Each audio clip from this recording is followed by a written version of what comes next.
वज़ीर-ए-आज़म शहबाज शरीफ ने chairman Peoples Party Bilawal Bhutto से टेलीफोन पर राबता करके ईद उल फित्र की मुबारकबाद दी। वज़ीर-ए-आज़म ने सदर आसिफ अली ज़रदारी की जल्द सेहतयाबी के लिए दुआ भी की।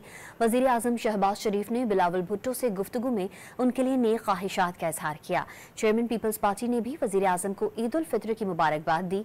वज़ीर-ए-आज़म ने सदर मुमलिकत आसिफ अली ज़रदारी के लिए नेक ख्वाहिशात का पैगाम और उनकी जल्द सेहतयाबी के लिए भी दुआ की।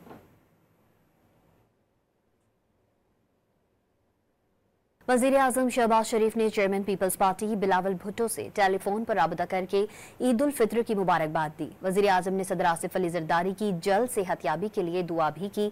वज़ीर-ए-आज़म शहबाज शरीफ ने बिलावल भुट्टो से गुफ्तगू में उनके लिए नेक ख्वाहिशात का इजहार किया।